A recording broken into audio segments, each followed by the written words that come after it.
Hello hi നമസ്തേ നമസ്കാരം. ഇന്ന് വളരെ വ്യത്യസ്തമായ ഒരു സ്വീറ്റിൻ്റെ റെസിപ്പിയുമായിട്ടാണ് അമ്മ വന്നിട്ടുള്ളത്. ഒരു ഹലുവ. ഇപ്പം ഹലുവ ഇഷ്ടമല്ലാത്തവർ വളരെ ചുരുക്കമായിരിക്കും അല്ലേ? വല്ലപ്പോഴെങ്കിലുമൊക്കെ മധുരം കഴിക്കണമെന്ന് തോന്നിയാൽ ഒന്നുണ്ടാക്കി കഴിക്കാൻ പറ്റിയ വളരെ ടേസ്റ്റി ആയിട്ടുള്ള ഹലുവ തന്നെയായിരിക്കും അമ്മയുടെ ഈ ഒരു മധുരം. എള്ള് അല്ലെങ്കിൽ സെസമി സീഡ്സിൻ്റെ ഗുണങ്ങൾ ഞാൻ പറയാതെ തന്നെ നിങ്ങൾക്ക് എല്ലാവർക്കും അറിയാം. ഈ എള്ള് ഉപയോഗിച്ചുള്ള ഒരു ഹലുവയാണ് അമ്മ ഇന്ന് തയ്യാറാക്കുന്നത്. അപ്പോൾ ഞാൻ സ്ഥിരം പറയാറുള്ളത് പോലെ തന്നെ ഇതുവരെ ചാനൽ സബ്സ്ക്രൈബ് ചെയ്യാത്തവരാണ് നമ്മുടെ ഈ വീഡിയോ കാണുന്നതെങ്കിൽ പ്ലീസ് ഒന്ന് താഴത്തേക്ക് സ്ക്രോൾ ചെയ്യുക. എന്നിട്ട് സബ്സ്ക്രൈബ് ബട്ടൺ ഇപ്പോൾ തന്നെ ക്ലിക്ക് ചെയ്യുക. അതിൻ്റെ സൈഡിൽ കാണുന്ന ബെല്ലൈക്കൺ കൂടി ക്ലിക്ക് ചെയ്യുക. അപ്പോൾ നമ്മളെ സപ്പോർട്ട് ചെയ്യുക. നമ്മുടെ ഈ ഒരു വീഡിയോ കണ്ടതിന് ശേഷം തീർച്ചയായും കമൻസും ഫീഡ്ബാക്കും ഞങ്ങളെ അറിയിക്കുക. ഇഷ്ടമായാൽ വീഡിയോ ലൈക്ക് ചെയ്യാനും മറക്കരുത്. അപ്പോൾ അമ്മയുടെ ഈ വ്യത്യസ്തമായ എള്ള് കൊണ്ടുള്ള നമ്മുടെ ഹലുവ കണ്ടിട്ട് വരാം. അപ്പോൾ ഇതിനായിട്ട് വേണ്ട ഇൻഗ്രീഡിയൻസ് എന്ന് പറഞ്ഞാൽ വെളുത്ത എള്ള് നോക്കിയെടുക്കണം. അതൊരു 3 കപ്പ് എടുത്തിട്ടുണ്ട്. 250 ml കപ്പിൽ 3 കപ്പ്. ഒലീവ് ഓയിൽ ഒരു 1/4 കപ്പ് എടുത്തിട്ടുണ്ട്. വളരെ ലൈറ്റായിട്ടുള്ള ഒലീവ് ഓയിലാണ് എടുത്തിരിക്കുന്നത്. അത് 1/4 കപ്പ്. ഉപ്പൊരു 1/4 ടീസ്പൂൺ. പിന്നെ പിസ്ത ഒരു 3/4 കപ്പ് ഞാൻ എടുത്തിട്ടുണ്ട്. അതിൽ പകുതി ഞാൻ ഒന്ന് ക്രഷ് ചെയ്ത് വെച്ചിട്ടുണ്ട്. ബാക്കി അതുപോലെ ഹോളായിട്ട് വെച്ചിട്ടുണ്ട്. പഞ്ചസാര 1 കപ്പ്. റോസ് വാട്ടർ ഒരു 1/2 കപ്പ് എടുത്തിട്ടുണ്ട്. Rose essence 1/2 teaspoon. ഇത്ര ഇൻഗ്രീഡിയൻസ് ആണ് നമുക്കിതിന് ആവശ്യമായിട്ടുള്ളത്. ആദ്യം തന്നെ ഈ എള്ളൊന്ന് നമുക്ക് പാനിലിട്ട് വറുത്തെടുക്കണം. പാൻ നന്നായിട്ട് ചൂടായി വന്നാൽ അതിലേക്ക് ഈ എള്ളങ്ങ് ചേർത്ത് കൊടുക്കാം. ഒരു മീഡിയം ഫ്ലെയിമിൽ വെച്ച് നല്ലതായിട്ടൊന്ന് ഇളക്കി കൊടുക്കണം. എള്ളൊക്കെ ഒന്ന് മൂത്ത് നല്ല ഒരു മണമൊക്കെ പുറത്തോട്ട് വരും. എള്ളിൻ്റെ കളർ അധികം അങ്ങ് മാറിപ്പോകാൻ പാടില്ല. ചെറുതായിട്ടൊന്ന് കളർ ചേഞ്ച് ആകുമ്പോൾ നമുക്ക് ഫ്ലെയിം ഓഫ് ചെയ്യണം.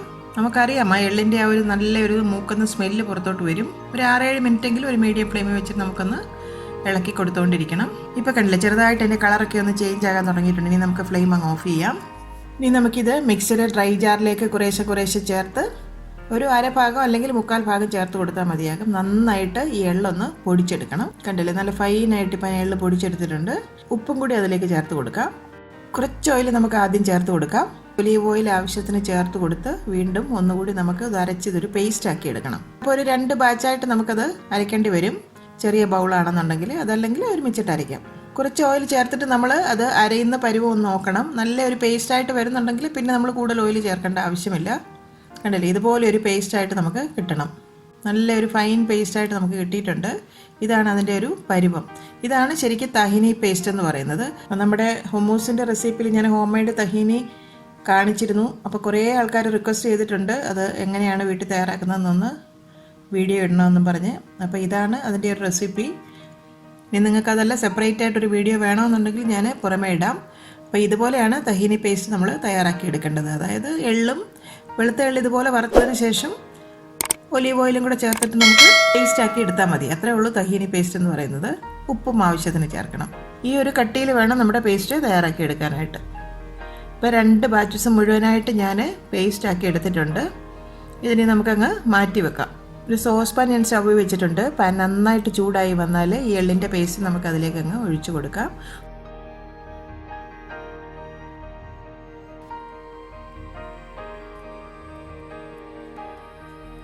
ഒരു ലോ ഫ്ലെയിമിൽ വെച്ചിട്ട് നന്നായിട്ട് ഇളക്കി കൊടുത്തുകൊണ്ടേ ഇരിക്കണം. നന്നായിട്ടങ്ങ് ചൂടായി വരണം. കണ്ടില്ലേ, ഇപ്പോൾ ചെറുതായിട്ടൊന്ന് തിളയ്ക്കാൻ തുടങ്ങിയിട്ടുണ്ട്.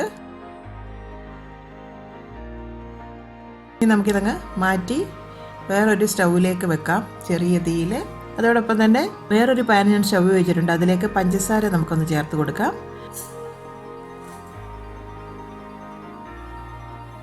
അതിലോട്ട് ആ റോസ് വാട്ടർ എടുത്ത് വെച്ചിട്ട് നമുക്ക് ഒഴിച്ചു കൊടുക്കാം. ഒരു ലോ ഫ്ലെയിമിൽ വെച്ചിട്ട് നന്നായിട്ടൊന്ന് തിളയ്ക്കാനായിട്ട് അനുവദിക്കണം. നന്നായിട്ട് ഇളക്കി കൊടുക്കുക. നന്നായിട്ട് ഇപ്പോൾ തിളച്ച് തുടങ്ങിയിട്ടുണ്ട്. ഇളക്കി കൊടുത്തുകൊണ്ടേ ഇരിക്കണം. ഒരു പാനിപ്പരുവമായി വന്നിട്ടുണ്ട്. ഈ ഒരു സമയത്ത് ആ റോസ് എസൻസ് കൂടി നമുക്ക് ഇതിലേക്ക് അങ്ങ് ചേർത്ത് കൊടുക്കാം. ഈ റോസ് എസൻസിന് പകരം വാനിലയുടെ ഫ്ലേവർ നിങ്ങൾക്ക് ഇഷ്ടമാണെങ്കിൽ വാനില എസൻസ് ചേർത്ത് കൊടുക്കാം കേട്ടോ.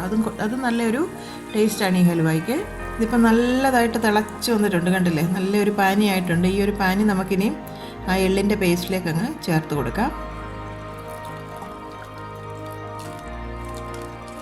വീണ്ടും ഒരു ലോ ഫ്ലെയിമിൽ വെച്ച് ഇളക്കി കൊടുത്തുകൊണ്ടേയിരിക്കണം. ഒരു 10-15 മിനിറ്റ് ഇതുപോലെ ചെറിയ തീയിൽ വെച്ചിട്ട് ഇളക്കിക്കൊണ്ടിരിക്കണം.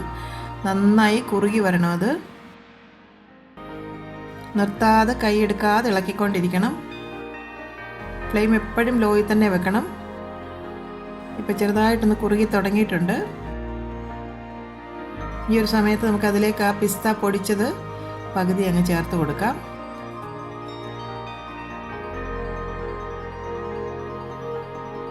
നന്നായി കട്ടിയായിട്ട് തുടങ്ങിയിട്ടുണ്ട്. കണ്ടിന്യൂസ് ആയിട്ട് ഇളക്കിക്കൊണ്ടേ ഇരിക്കണം.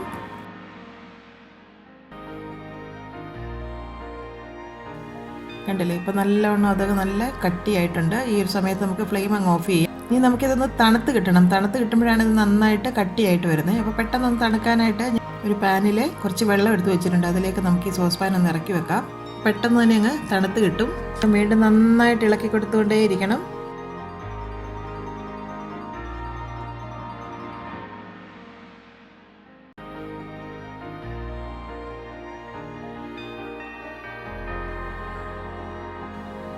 തണുത്ത് വരുമ്പോഴാണ് നല്ല കട്ടിയായിട്ട് വരുന്നത്. അപ്പം കണ്ടില്ലേ, ഇതാണ് ഇതിൻ്റെ ഒരു പരുവ. ഈ ഹലുവ ഈ ഒരു പരുവാകണം നമ്മൾ ഫ്രിഡ്ജിൽ വെക്കുന്നതിന് മുമ്പായിട്ട്. അപ്പോൾ ആവശ്യത്തിനൊരു തിക്നെസ്സിൽ എത്തിയിട്ടുണ്ട്.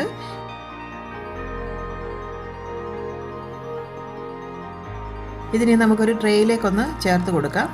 ഇതുപോലെ ഒരു കേക്ക് ട്രേ ആണ് ഞാനിവിടെ എടുത്തിരിക്കുന്നത്. നമ്മുടെ കയ്യിൽ അവൈലബിൾ ആയിട്ടുള്ള പാത്രത്തിൽ വെക്കാം, കുഴപ്പമില്ല. അതിലേക്ക് പാർച്ച്മെൻറ്റ് പേപ്പർ ഒന്ന് കട്ട് ചെയ്ത് വെച്ചിട്ടുണ്ട്. അതിലോട്ട് ആ മുഴുവനായിട്ടുള്ള പിസ്സ നമുക്ക് കുറച്ച് താഴത്തേക്ക് ഒന്ന് വിതറി കൊടുക്കാം.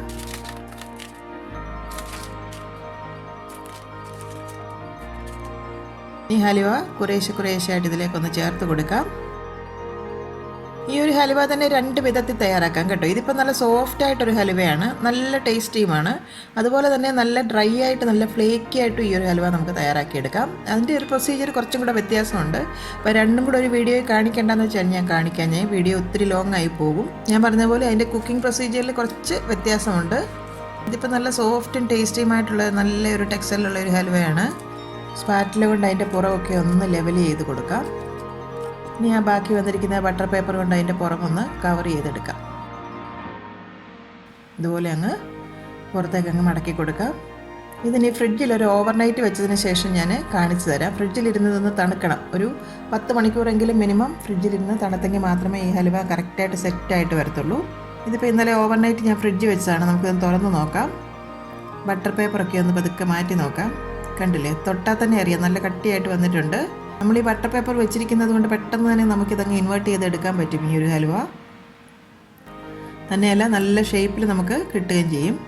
ഇനി ഈ ബട്ടർ പേപ്പറോടുകൂടി നമുക്ക് ഇത് ട്രേയിലേക്കൊന്ന് ഇൻവേർട്ട് ചെയ്തെടുക്കാം.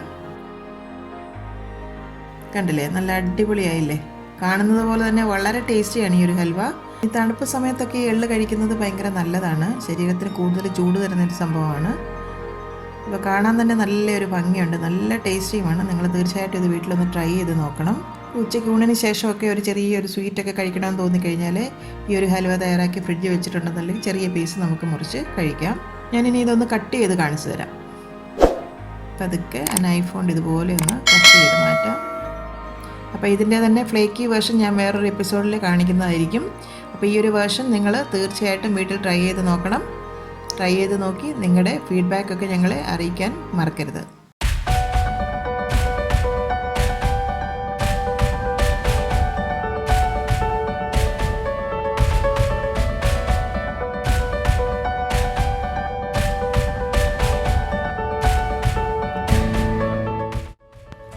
കറി വിത്ത് അമ്മയിലെ അമ്മയുടെ ഇന്നത്തെ റെസിപ്പി നിങ്ങൾക്ക് ഇഷ്ടമായെന്ന് ഞങ്ങൾ പ്രതീക്ഷിക്കുന്നു.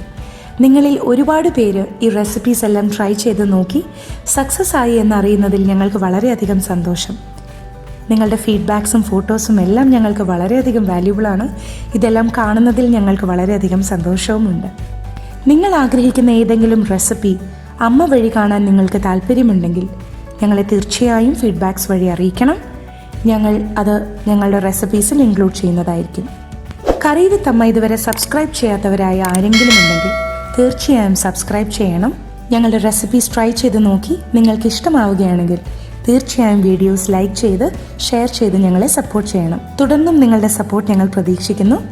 വീണ്ടും മറ്റൊരു റെസിപ്പിയുമായി വരുന്നവരെ നന്ദി. Good bye.